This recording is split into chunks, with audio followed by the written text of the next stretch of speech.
Hoje nós vamos estar falando sobre possessão demoníaca e libertação. Possessão e libertação. Baseada em Marcos, o capítulo 5, de 1 a 20. Como nós já lemos o texto aí durante a nossa liturgia do culto, eu quero me deter agora mais para explanar algo sobre o texto e algumas ideias também sobre a questão da ação do diabo no nível ordinário e extraordinário.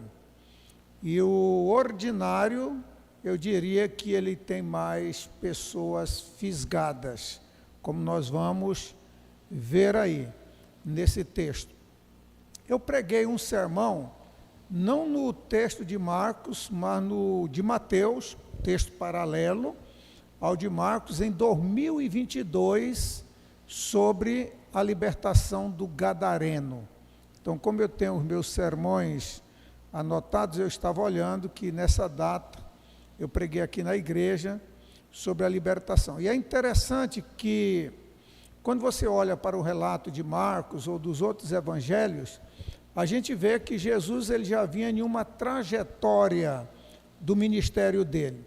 Os discípulos haviam enfrentado aquela agitação do mar muito grande. E Jesus estava no barco juntamente com eles e deitado ali atrás, dormindo. Eu até falei quando preguei aqui na igreja, nesse texto, que eu lembrei de uma irmã que congregava aqui, que ela, numa escola dominical, ela disse que Jesus não estava dormindo, disse que ali era só uma pegadinha para ver se os discípulos realmente tinham fé, porque ele era Deus e ele não dormia. Não, ele dormia sim, ele dormia, ele tinha sede, fome, ele foi tentado por Satanás, ele comia peixe juntamente com seus discípulos. Ele disse aos discípulos: vinde, amados meus, a um lugar à parte e repousai comigo, descansai comigo. Ele disse: a minha alma está angustiada até a morte.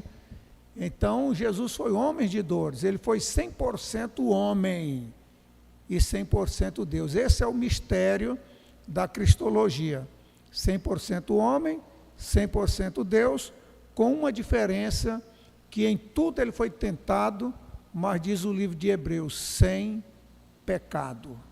Nunca ele pecou. Um homem também santo. Então a história desse endemoniado que está aí no texto, os irmãos devem acompanhar aí na Bíblia, em Marcos capítulo 5, de 1 a 20, é uma das passagens talvez mais impactantes, porque quando eles saem do barco, daquele mar agitado, os discípulos ficaram perplexos. Quem é este que até o mar e o vento lhe obedecem? Este é o Filho de Deus. E agora ele vai se defrontar aí com esse gadareno, esse homem que, como diz o texto aí, ninguém o podia conter, nem com cadeias, nem com nada, ele quebrava tudo e andava de dia e de noite ali. E ele sai dos sepulcros, vendo Jesus, pensando que era apenas mais uma pessoa qualquer, como muitos que fugiam dele e corriam. Mas só que ali ele defrontou com o Cristo. Já vieste atormentar-nos antes do tempo. Então ali foi diferente. E aquele homem, como nós vamos ver, naquela noite, naquele dia, ele foi liberto por Cristo Jesus. Muitas vezes, nós também podemos estar em situações que precisamos da graça de Cristo, do poder de Cristo, ou da libertação de Cristo em alguma área de nossa vida. E como nós vamos ver, o diabo tem várias maneiras de escravizar alguém. E a gente tem que ter muito cuidado com as sutilezas do diabo, com a maneira como ele age para fisgar e para prender as pessoas. Então, se você olhar aí para o texto, os versículos de 1 a 5 do Evangelho de Marcos, vai mostrar a condição desse endemoniado chamado Gadareno. Ele estava possuído por muitos demônios que o dominavam completamente. Quando perguntaram qual é o teu nome, ele disse: Legião, porque somos muitos. Eu já me defrontei com legião, com pessoas com legião dentro, mas já me defrontei também com 14, com 30, ou seja, com vários demônios na vida da pessoa. Então ele vivia, esse homem aí, de acordo com o texto, em um lugar isolado, em meio aos sepulcros, longe de outras pessoas. A Bíblia diz que ele se autoflagelava e ele gritava constantemente. O texto aí descreve ele como possesso por essa legião e que vivia entre os sepulcros, incapaz ele de ser controlado ou ajudado por qualquer pessoa. Então nós vemos aí no verso 3 o isolamento deste homem e o desespero dele. A Bíblia diz que ele tinha a sua morada nos sepulcros e nem mesmo com cadeias podia alguém prendê-lo. Eu fui uma vez com o pastor Edson Marialva, hoje ele é o apóstolo Edson Marialva, ali da primeira igreja batista na Cristóvão Colombo, lá em Coraci. E o pastor Edson Marialva me convidou para ir em uma casa, para orar por uma pessoa que estava possessa. E eu pensei que fosse mais um caso que a gente, ele, pastor Eucias e tantos outros, sempre se defrontavam. Mas quando eu cheguei ali, eu vi diferente. Eu vi um homem preso há 25 anos, enjaulado. Ele morava em uma casa, só que era um sótão. Então a casa ficava em cima e embaixo fizeram uma jaula e gradearam, e ele já vivia ali há 25 anos, urrava como um leão, e as pessoas, para colocar comida, colocava comida em um prato e empurrava com um pau pelas grades. E assim aquela pessoa ia vivendo já há mais de 2 décadas, presa por Satanás. Esse homem aqui, o texto não diz quanto tempo, mas a condição do homem simboliza aí a total separação da sociedade e a desesperança extrema causada pelo domínio do maligno. Eu já vi o diabo matar gente de possessão. Lá mesmo em Icoraci, em uma congregação, hoje é a igreja onde está o pastor Tanhuser, o Tanhuser, antes dele, muito antes dele, um jovem que morava assim para o lado direito, já há muito tempo possesso, e o diabo o vitimou, levou a vida daquele jovem, mesmo, em uma noite, em um culto, nós fomos lá, e logo depois aquele jovem foi vitimado. Então, quando Cristo, a Bíblia diz que ele veio para dar vida, e vida em abundância, o diabo vem para matar, roubar e destruir. É a missão dele, é isso que ele faz. No verso 5, se você olhar aí no capítulo 5 de Marcos, o versículo 5, a gente vê a autodestruição. A Bíblia diz: sempre de dia e de noite andava gritando por entre os sepulcros e pelos montes, ferindo-se com pedras. Então essa autodestruição física reflete a devastação interior causada pela opressão demoníaca. Nós vamos falar um pouco sobre a opressão.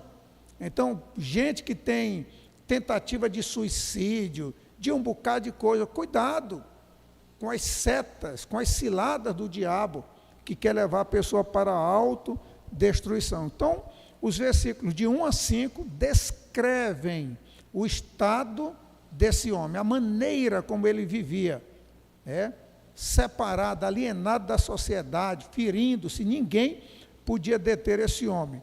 Agora os versículos de 6 a 13 mostram o encontro dele com Jesus. E o texto vai mostrar que, ao ver Jesus, ele correu em sua direção e o adorou, e reconheceu a Jesus como Filho de Deus. Vieste atormentar-nos antes do tempo.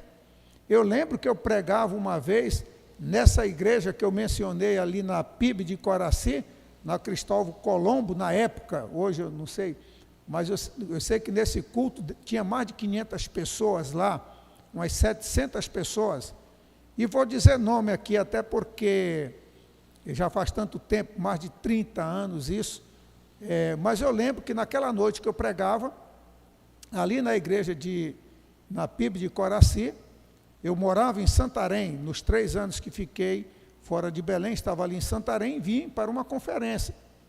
E, quando eu estava pregando a igreja grande, uma jovem, por nome de Rita, saiu do último banco e veio gritando na minha direção. Glória a Deus, aleluia, glória, glória. O demônio influenciou até no som da igreja. Houve um descontrole na hora do som da igreja e tudo. E ela vinha na direção, e eu rapidamente ali, eu olhei para aquela cena, ela, glória a Deus, ó Jesus, aleluia, glória, tu vai libertar minha mãe, Senhor. E eu tive aquela percepção, aquele insight, de que maneira? Do discernimento e também da certeza que eu falava ali, pelo Espírito de Deus, debaixo da graça e da unção de Deus, e ousei, isso tudo é em questões de segundo. Você tem aquele flash, discerne por Deus, e eu disse para aquela multidão ali, meus irmãos, esta jovem não está adorando a Deus. A Bíblia diz que quando o gadareno viu Jesus, correu, prostrou e o adorou. E eu disse, eu repreendo esse espírito em nome de Jesus. E quando eu disse isso, aquela jovem caiu possessa no meio da igreja. Eu só fiz dizer, sentem ela no primeiro banco. Colocaram ela no primeiro banco e eu continuei a minha pregação. Preguei, terminei de pregar, saí por uma porta, tinha 2 portas laterais assim, e levei ela para uma sala e fui orar. E quando eu orava, ela ficou possessa. E o demônio revelou tudo o que tinha acontecido ou o que estava acontecendo ali. E aí, eu chamei um dos pastores, que a igreja à época tinha 5 pastores, e um dos pastores chamava-se Elcias Coelho, que hoje é pastor aqui da Pedreira. Eu chamei o pastor Elcias e disse, pastor Elcias, o que foi que aconteceu com essa... Eu já sabia o que tinha acontecido. Eu disse, o que foi que aconteceu com essa jovem domingo à noite, ou seja, domingo passado. Ele disse, pastor, domingo à noite, o culto aqui na igreja foi um verdadeiro Pentecostes. Ou seja, Pentecostes é derramamento de poder do Espírito Santo. Ele foi um verdadeiro Pentecoste. E ela foi batizada com o Espírito Santo, falou em línguas, e agora está no grupo de oração, é guerreira de oração. Aí eu disse, o senhor quer ver o Espírito que batizou ela domingo à noite passada aqui? Aí eu disse, como é o teu nome? Cabocla Mariana, está possessa, demônio, no meio da igreja, na hora do culto, enganando, e às vezes o povo não tem discernimento, mas naquela noite aquela jovem foi liberta, mas aconteceu um verdadeiro Pentecostes, que não foi Pentecoste, e que pode ter sido agido de Deus, e o diabo, no livro de Jó diz, quando os filhos de Deus se reuniram, o diabo também foi ali. Então nós temos que ter muito cuidado nas sutilezas do diabo, que às vezes até durante o culto, até durante a pregação, ele começa a agir às vezes para a palavra de Deus não cair no seu coração e não brotar, não frutificar, você interpretar de maneira errada, ou seja, ele sabe fazer. O que nós temos que ficar é atentos. Então, Jesus ordenou que os demônios, que eram a multidão, a legião ali, saíssem dele e eles entraram em uma manada de porcos. Se você olhar para o texto, eles pediram, e a Bíblia diz, e Jesus lhe permitiu. Jesus permitiu. Isso é importante a gente fazer esse destaque. Mateus faz um registro, ele disseram assim para Jesus, é porque Moisés mandou a gente divorciar. E Cristo disse, Moisés não mandou, Moisés permitiu, pela dureza do vosso coração. Jesus permitiu, diz o texto aqui. Então ele permite ali, os demônios vão para lá, se precipitam no mar e se afogam. Então quando o homem vê Jesus, corre, se prostra diante dele, a presença de Cristo ali causa essa reação imediata desses espíritos imundos e eles reconhecem a autoridade de Cristo, o senhorio de Jesus. Olha o que diz o verso 7. E clamando com grande voz, disse, que tenho eu contigo, Jesus, Filho do Deus Altíssimo? Conjuro-te por Deus que não me atormentes. Então os demônios reconhecem aqui o poder supremo de Jesus sobre eles. Meus irmãos, e os demônios, eles conhecem esse poder supremo de Jesus sobre nós. Então eu não posso me intimidar. Eu lembro que foi 84, 85, aqui perto de Mocajuba, em Vila do Carmo. Estava eu bem jovem, eu acho que... e um senhor lá, e chegou um mandato para nós irmos em uma casa que tinha alguém possesso. E a pessoa que estava comigo fazendo trabalho de férias, que ainda mora lá, em Vila do Carmo, eu o visitei tem uns 3 anos já, um senhor idoso. Eu lembro que eu disse, vamos lá orar. E ele ficou com medo. Ele disse, olha, a gente tem que orar, tem que jejuar. Porque a Bíblia diz que tem casta só com jejum e oração. E eu disse para ele, olha, se você não está preparado para expulsar um demônio, você não está preparado para sair para evangelizar. Porque quando a gente sai para evangelizar, nós vamos na casa do valente. Nós vamos lá onde o diabo está. E a Bíblia diz que as portas do inferno não prevalecerão contra a igreja. Não é que o inferno vem atacar e a gente vai dizer assim, nós não vamos cair não, nós vamos lá. E as portas do inferno não resistirão ao ataque da igreja. Então nós temos que ir lá. Eu não posso sair para fazer a obra de qualquer jeito e quando tem um caso desse eu fico com medo. Não, tem que orar, tem que jejuar, eu tenho que estar preparado. Eu tenho que estar preparado. Eu não lembro de ter feito algum jejum específico para expulsar um demônio. Mas nós temos que estar, a nossa vida tem que estar debaixo da graça de Deus. Agora, é lógico que se tiver caso que a gente notar que precise realmente de um jejum, a gente vai empreender, não tem nenhum problema. Mas eu deixar de ir por um certo temor, eu tenho que fazer uma análise da maneira como eu estou vivendo. E o diabo vai perceber. Ele sabe. Cristo diz, eis que vos dou autoridade para pisar serpentes, expulsar demônios. Então nós temos a autoridade. E o que eu acho interessante, meus irmãos, é que o diabo sabe que eu tenho essa autoridade, que você tem essa autoridade e que cada crente tem essa autoridade. Ele sabe disso. O pior é que muitas vezes nós não sabemos que nós temos. Aí é onde está o grande problema. Você foi revestido da graça, do poder, você tem, e às vezes acha que não tem. Mas Jesus já lhe deu essa autoridade, é no nome dele que a gente vai usar, não é no nosso nome. Se for no nosso nome, ele vai botar a gente para correr, e a gente tem que correr mesmo.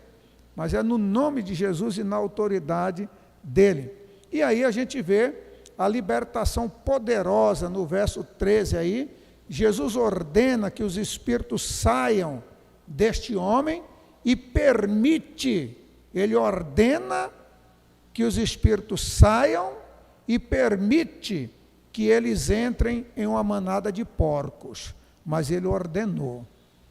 Eu tenho dito eu tenho usado, nesse momento agora de ministração de casos, de ordenar que saiam e ordenar que não voltem mais. Porque é muito comum o demônio sair e voltar. E às vezes vai encontrar a casa vazia e vai trazer, como diz a Bíblia, outros 7 demônios, e o estado último se torna pior do que o primeiro. Expulsar demônio é uma coisa, libertação é outra coisa. E eu coloquei aqui a ideia de libertação desse homem. Porque tem gente que vai nessas igrejas que fazem isso há muitos anos. A Igreja Universal veiculou, eu acho que eles têm uns 35 ou 40, aonde eles pegaram eu não sei, mas na rádio, eu expulsando um demônio. E aí eles colocavam no rádio, colocavam aquilo no rádio, aquelas cenas, como eles gostam de fazer. Aí às vezes você vai em uma igreja, uma mesma pessoa, todo culto cai possessa. Eu já vi casos assim, todo culto cai possesso. A pessoa não está liberta. Porque quando ela é liberta, quem vai morar no corpo dela é o Espírito Santo de Deus. Então o que é que está acontecendo? As pessoas expulsam o demônio, a casa fica vazia, o demônio volta de novo. Não há uma libertação. E eu vou falar em uma mensagem especificamente aqui sobre libertação, oração de renúncia, de confissão, de renegar e de quebrar todos os laços. As pessoas precisam fazer isso. Então, às vezes, ficam ainda com vínculos, ou dentro de casa, ou na própria vida. Mas este homem aqui, ele na realidade, ele foi liberto. O demônio não apenas foi expulso, foi expulso e não voltou mais. E esse homem teve a vida transformada. Então, este ato aqui demonstra o poder absoluto de Jesus sobre o mal e a restauração ou libertação total que ele quer dar. Foi para isso que ele veio. E os versículos de 14 a 20, a última parte aí, a gente vê a transformação deste homem que foi libertado. Tem que haver mudança. O gadareno ficou completamente curado. E a Bíblia diz, em seu perfeito juízo. Ele se sentiu tão grato por esta libertação que ele pediu para seguir Jesus. Mas a instrução de Jesus foi que ele ficasse e que ele testemunhasse lá a todos o que o Senhor havia feito por ele. Então, após a sua libertação, o homem se torna um testemunho vivo do poder de Deus, daquilo que Deus fez. Aqui nós estamos falando de batalha espiritual, por isso a gente trouxe essa mensagem de possessão e libertação. Mas a mudança, a libertação de Cristo pode ser em várias áreas que ele faz na vida de uma pessoa, deste homem aqui espiritual. Então o poder de Cristo mudou a vida deste homem e ele se torna agora um testemunho vivo do poder de Jesus. Nós também somos testemunhas vivas de Cristo Jesus. Houve então aí uma mudança radical. Olha o que diz o verso 15, olha aí na sua Bíblia, Marcos 5, verso 15. E foram ver o que havia acontecido, e foram ter com Jesus e viram o endemoniado que tivera a legião, diz agora a Bíblia, assentado, vestido e em perfeito juízo, e temeram. Porque não é incomum as pessoas possessas andarem desnudas pelas ruas. É comum isso. Mas agora o homem, diz a Bíblia, perfeito juízo, vestido, assentado, e eles temeram. A transformação aqui foi completa, visível e impressionante. O verso 19, o penúltimo versículo, este homem agora é chamado a uma missão. Vai para a tua casa, para os teus, e anuncia-lhes quão grandes coisas o Senhor te fez e como teve misericórdia de ti. Então Jesus comissiona esse homem a compartilhar a sua experiência, espalhando, ou seja, divulgando essa mensagem de libertação e de esperança, o que é para nós também um exemplo da gente testemunhar daquilo que Cristo fez em nossas vidas, não somente no aspecto salvífico, mas em muitas áreas nós devemos dar testemunho da graça, da bondade e da misericórdia de Deus. Eu quero agora, tendo feito esses destaques do texto, trazer algumas informações para nós que eu entendo que sejam importantes, que é sobre a ação do diabo, assim como a própria raiz do nome diabo, que significa aquele que divide, o acusador, o caluniador. Então Satanás é esse daí, esse que caiu, que é o caluniador, acusador, que veio para matar, roubar e destruir. E ele tem as suas maneiras de agir. Eu creio que nós podemos colocar aqui em duas vias, ou dois caminhos. Duas vias é melhor.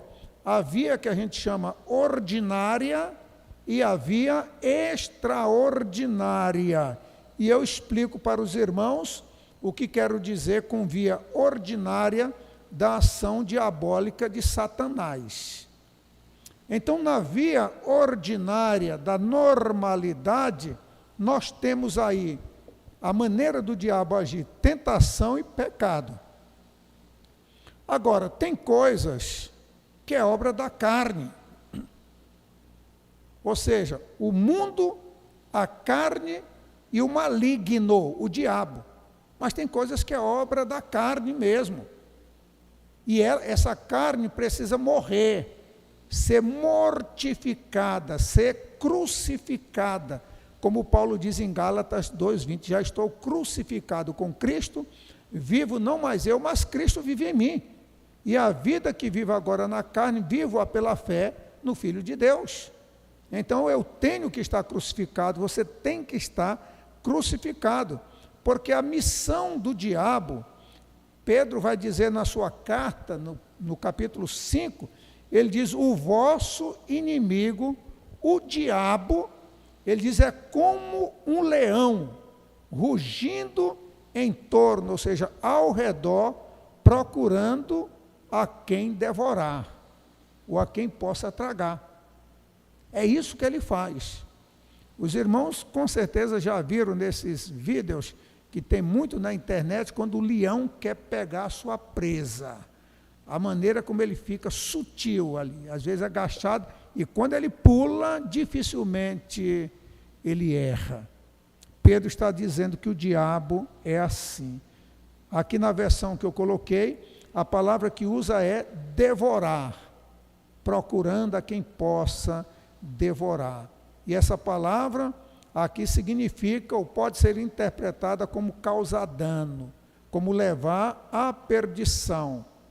Então a missão do diabo realmente é conduzir o homem, o ser humano, pelo caminho da perdição e pelo caminho do pecado. E o pecado graça abertamente, ou seja, corre abertamente. Então, o caminho principal, a via mestra, o caminho pelo qual ele age, primeiramente é a tentação. Eu estou falando de via normal, ordinária. Então é a tentação. Então nós não devemos nos surpreender que nessa via ordinária aqui, o diabo faz mais vítimas do que na extraordinária. Tem mais gente fisgado pelo diabo, pela via ordinária da tentação, do pecado, gente que permitiu o diabo colocar o laço do pecado no seu pescoço, ou ele colocar o pescoço no laço do diabo, no que nós estamos chamando aqui de via ordinária, do que na extraordinária, como nós vamos mencionar. Não vamos pensar que o diabo vai aparecer para nós como aquela figura ofensiva, grotesca, ou quem sabe da mitologia grega, com chifre, com tridente, cuspindo fogo. Isso ele vai afugentar, porque o povo vai ter medo. Paulo diz, nós não ignoramos os seus ardis, porque ele é capaz de transformar-se em um anjo de luz e seduzir um bocado de gente.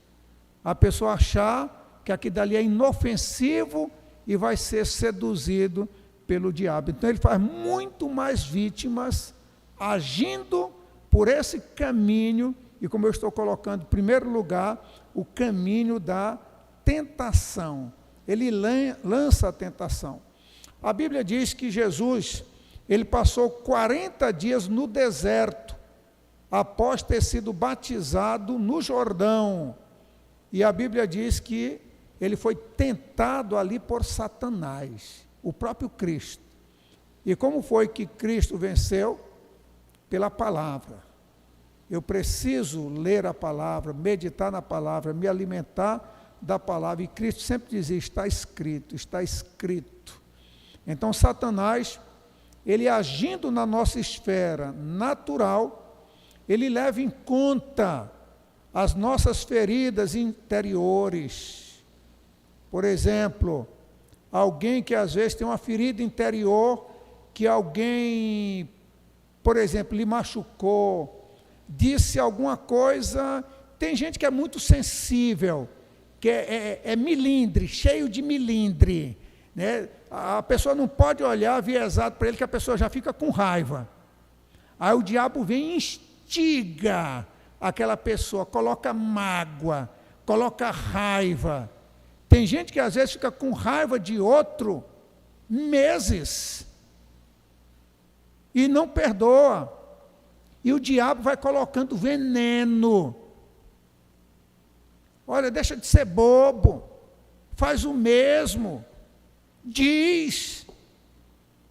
Então são essas vias naturais que nós temos que ter muito cuidado. Essas feridas interiores que a gente tem, e às vezes a pessoa guarda.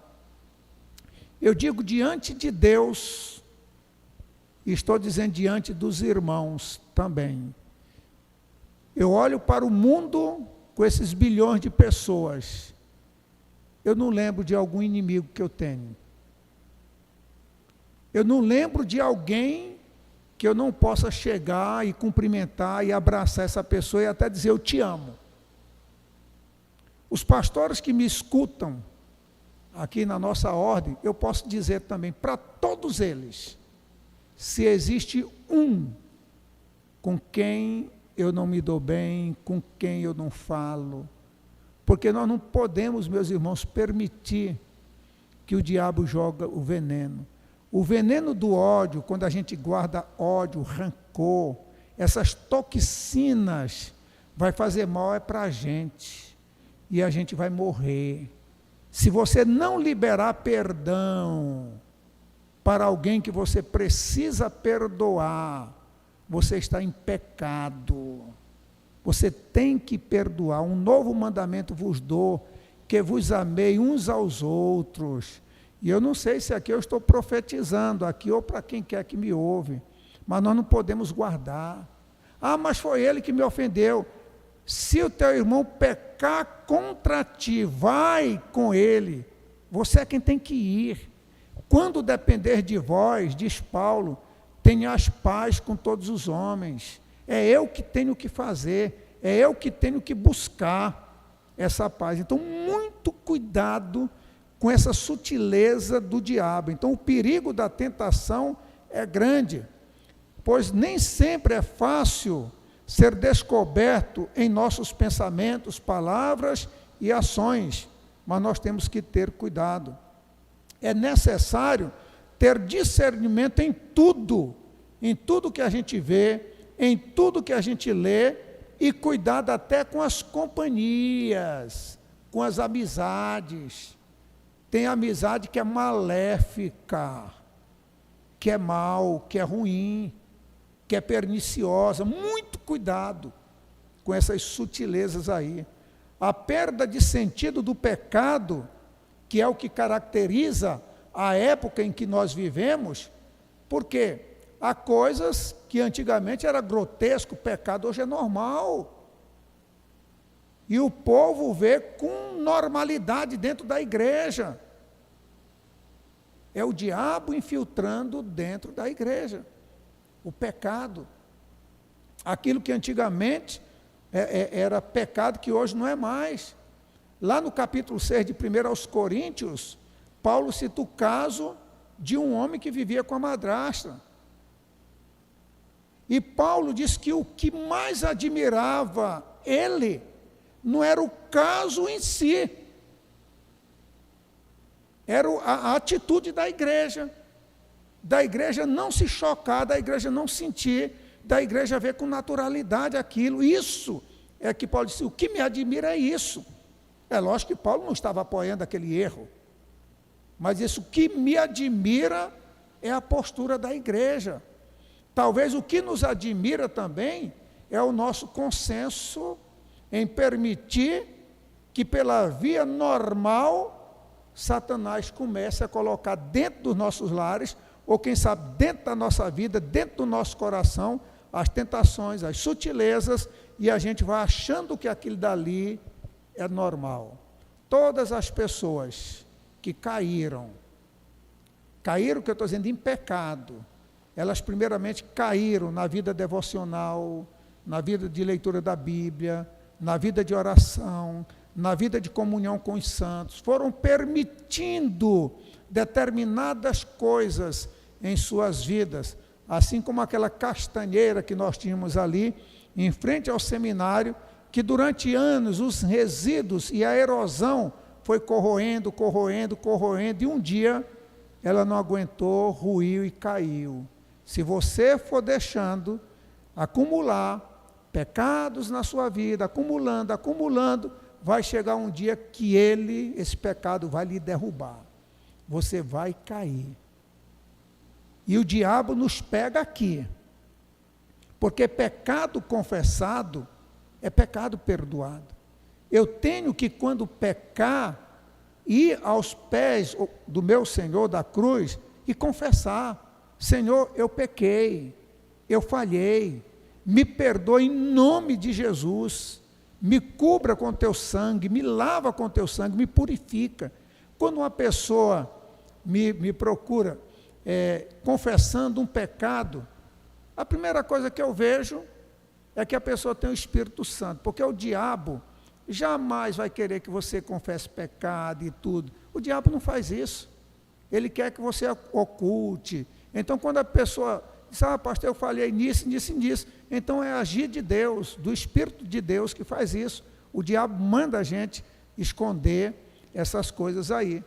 Eu vi um pastor da Assembleia de Deus pregando esses dias, e um irmãozinho procurou, sou pastor, e ele fala engraçado, esse pastor, embora ele tenha doutorado, esse pastor, eu pequei, eu quero que a igreja me discipline, que a igreja me exclua, eu bebi cachaça, pastor, me perdoa, eu não aguentei, eu bebi cachaça.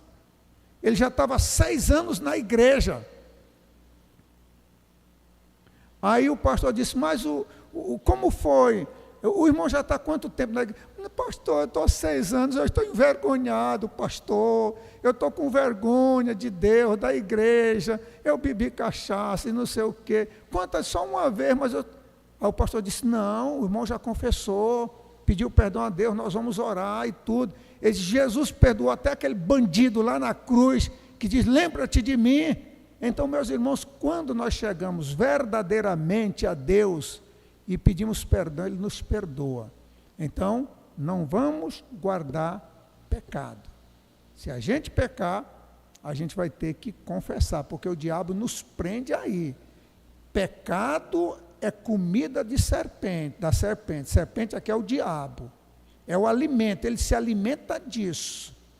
O diabo, como é que nós nos alimentamos? Da oração, da palavra de Deus. O diabo se alimenta disso. Ele vai se alimentando. Eu vou dando alimento para ele, e uma hora ele vem, como diz Pedro, querendo devorar, e ele demora.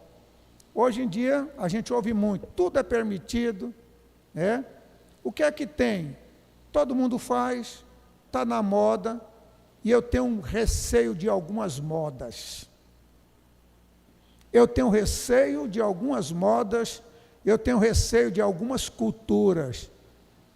Ouço o espírito, ouço o mundo. John Stott, ele fala de cultura demonizada, endemoniada. Uma cultura pode se tornar comprometida totalmente com as trevas, assim como pode tornar-se também completamente comprometida com Deus, e feliz é a cultura e a nação que tem a Deus como centro de tudo isso. Então, muito cuidado. Eu não vou mencionar coisas aqui, mas tem algumas modas que eu olho com o pé atrás, que às vezes é só o primeiro passo, que às vezes o diabo quer dar. Então, muito cuidado nisso daí. Egoísmo, falta de perdão, fazer tudo por dinheiro, pode ser qualquer coisa, o diabo vai saber agir. Mas eu quero falar aqui dessa via sobrenatural aí, e aqui eu vou ser mais rapidamente, para que eu possa encerrar aqui, que o diabo age. Eu não tenho tempo para aprofundar nisso, em outro momento eu posso fazer, mas eu coloco aqui opressão diabólica. O que é opressão? O diabo, com toda a sua perversidade, ele se compraz em causar males no ser humano. E uma das formas com que ele leva a efeito a sua perversidade é a opressão diabólica. O diabo consegue oprimir muitas pessoas, às vezes colocando enfermidades. O diabo pode colocar enfermidades. A pessoa procura, não encontra causa nenhuma. Então, as mais diversas situações para oprimir uma pessoa realmente. Por isso a Bíblia vai falar de espírito de enfermidade em Lucas 13, 11. Nós encontramos na Bíblia vários casos de opressão diabólica por meio de enfermidades.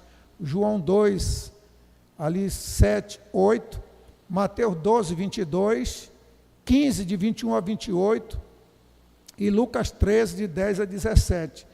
A pressão diabólica, ela também pode provocar tristeza, melancolia, depressão, sentimento de inferioridade. O diabo pode colocar isso, matar uma pessoa com isso daí, sentimento de perseguição, fraqueza física, inimizade, dúvidas, mágoa profunda e várias outras maneiras o diabo pode agir para oprimir uma pessoa. A opressão diabólica pode acontecer na vida de um crente. Ah, mas eu sou crente, mas ele pode lhe oprimir. E às vezes sem que você tenha pecado. E ele vai lhe oprimir às vezes para que o pecado aconteça. Então a opressão diabólica, como no caso de Jó, que aconteceu como uma prova de Deus e não como castigo. Então, visto que nós, os crentes em Cristo Jesus, podemos também sofrer essa opressão diabólica, cabe a nós suplicar a graça, a misericórdia de Deus e pedir a Ele que não nos deixe cair nessa tentação. Então, a opressão é a presença de demônios ali em determinados ambientes e a sua influência direta sobre a vida de pessoas. Então, ele pode fazer isso. Mas eu coloquei também outras situações. Eu sei que os demônios, eles procuram os nossos pontos mais vulneráveis. Eu não sei qual é o seu ponto. Eu vi uma pessoa que dizia que o ponto dela fraco era furtar. Pastor, eu não consigo ver uma carteira dando bobeira, um celular, alguma coisa. Era uma fraqueza. Então, qual é a sua vulnerabilidade? O diabo sabe quais são as nossas vulnerabilidades. O certo é que ninguém é forte, né? Mas o diabo, com a sua inteligência milenar e que anda ao derredor de nós, procurando a quem possa tragar, ele sabe o que é que eu estou bisbilhotando, o que é que eu quero, qual é a minha fraqueza, e ele pode dar um bote ali naquela área. Então, a tentação nós já falamos, mas eu quero destacar aqui, né, na questão extraordinária, alguns termos, eu vou só... A possessão. O caso que nós vimos hoje aqui foi de possessão. Talvez seja a maneira mais severa, mais grave do diabo agir na vida de uma pessoa, é isso daí. É a possessão. A pessoa se torna um cavalo. Eles chamam mesmo de mula, de cavalo. E aí faz com a pessoa o que quer realmente. É o tormento mais grave que um demônio pode impor a um corpo. Então, durante os ataques de possessão, a pessoa não tem controle sobre o seu corpo. E às vezes nem sobre o pensamento, e às vezes nem sobre a língua. É muito comum o diabo travar, a pessoa não consegue falar. Fica rangindo os dentes ali, mordendo e não fala. A gente tem que ordenar com autoridade para liberar a fala, a boca, porque o diabo não deixa a pessoa realmente falar. Então, a pessoa pode falar em línguas possuída, que nunca aprendeu, como eu citei o caso aqui, já vi casos de pessoas lá dentro do seminário, não seminarista, que chegou lá, hoje ali onde é a entrada da secretaria, camarada todo porre, tudo lá, e falando em línguas possesso.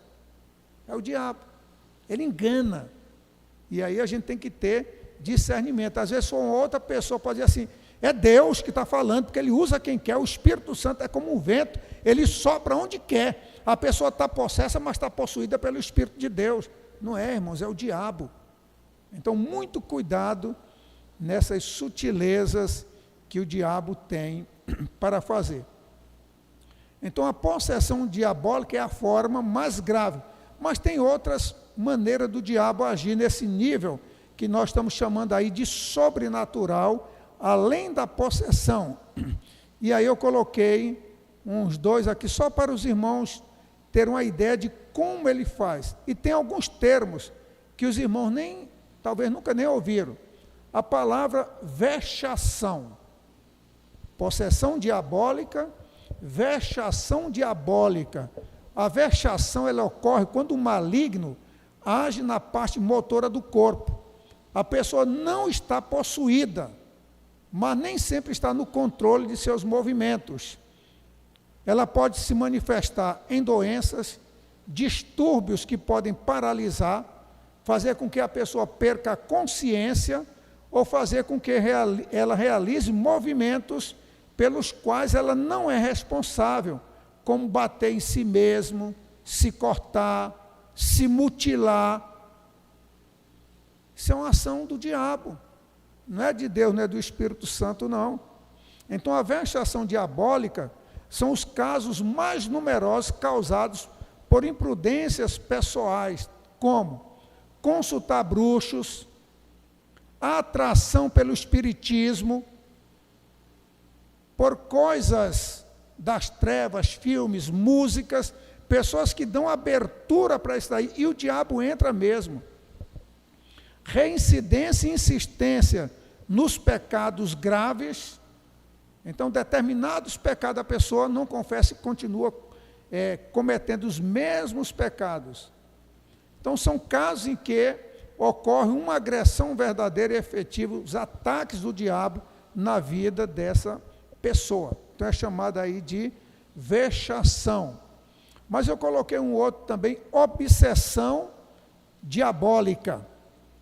Então, a obsessão é quando o demônio, ele age sobre a imaginação. É um pensamento incômodo, muito presente e sombrio, que está dentro da pessoa.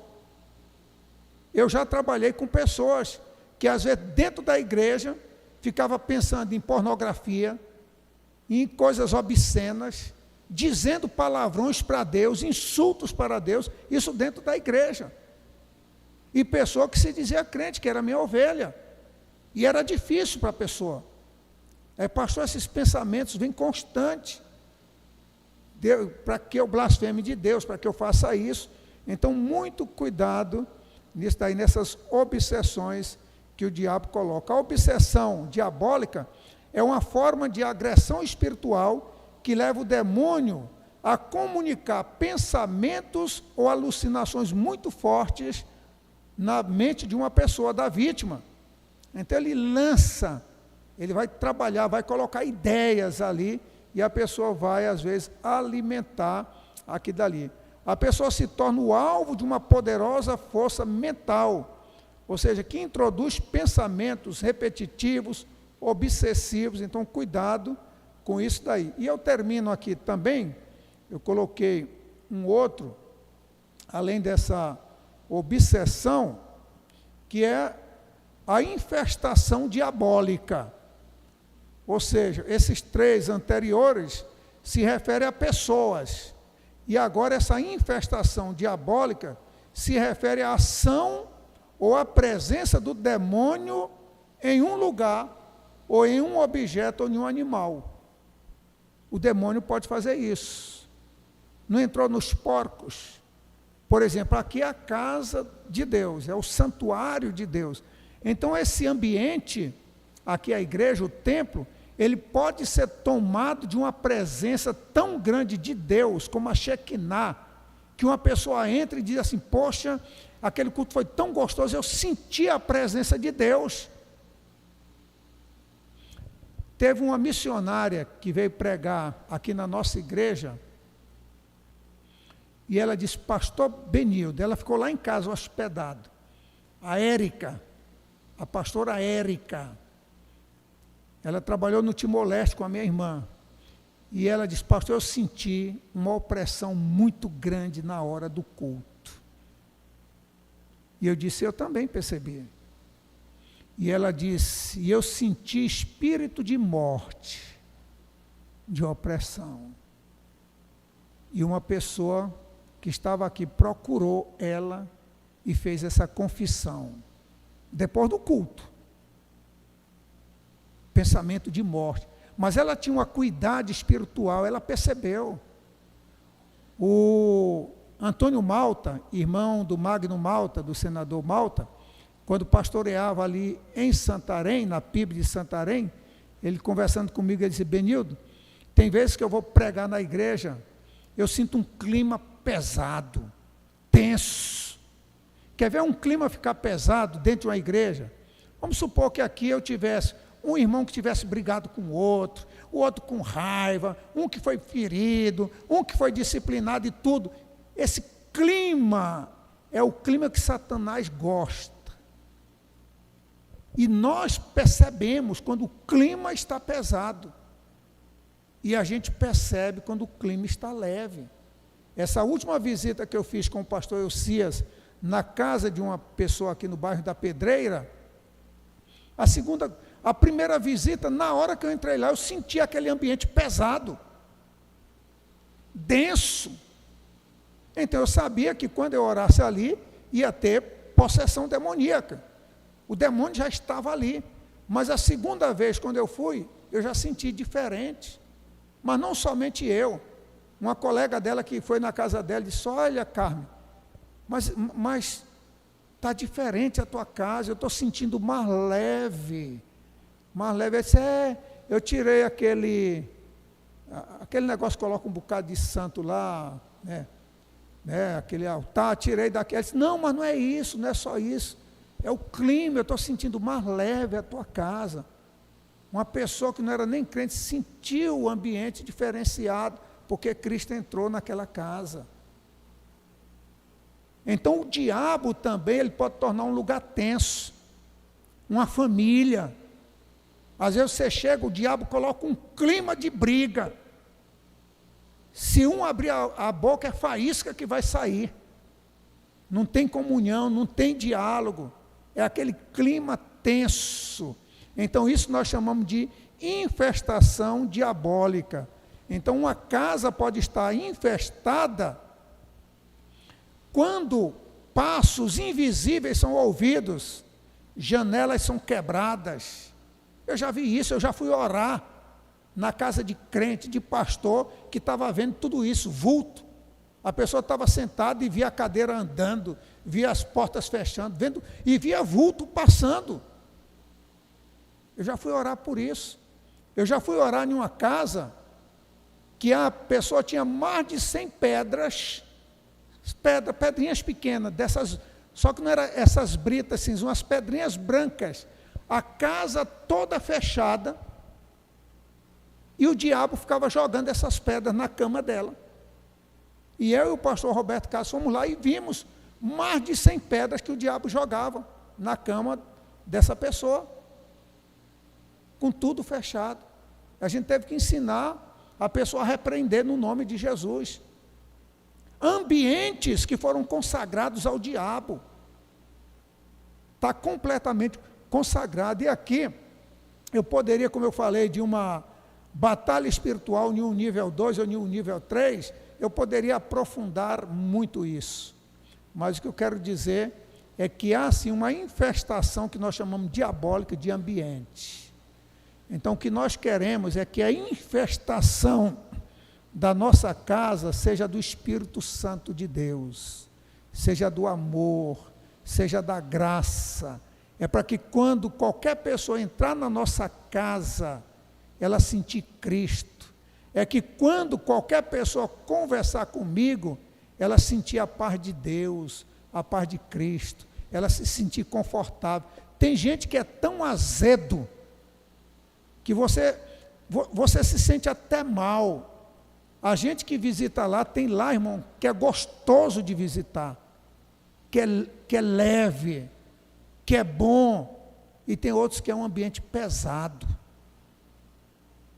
Então vamos arejar, vamos dizer, o nosso ambiente da casa, com amor fraterno, com a presença de Cristo, com louvores. A casa que fica só ouvindo novela, filme que não presta, música do mundo o dia todo, um bocado de coisa, é palavrão daqui, da acolá, está dando lugar para uma infestação diabólica, para gerar intriga, briga, fofoca, um bocado de coisas. Então, isso daqui é um espaço que a gente trabalha também na batalha espiritual, onde nós chamamos de infestação. Tem espaços que foram consagrados exatamente para demônios. Irmãos, quando nós, aqui eu já terminei, o Ministério de Música pode vir, já teve muitos casos que nossos seminaristas foram visitar terreiro de macumba, na disciplina Religiões Comparadas, e os demônios não puderam descer por causa da presença deles.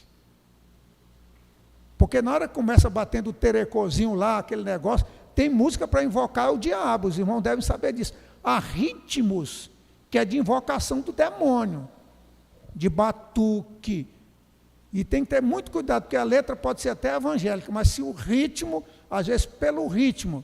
Então, os demônios são invocados assim. Na hora que começa uma mãe de santo, um pai de santo, bater aquele terecozinho, de repente um caboclo já baixa ali e tudo, mas às vezes a presença de um servo de Deus intimida. Aí o camarada possesso lá já vai dizer, eu estou vendo luz, essa luz está me incomodando, e às vezes vai pedir até para você sair. Mas quando o caboclo já também só diz que é crente, mas é das trevas, o demônio baixa com tudo. Se ele não tiver cuidado, às vezes entra até nele também.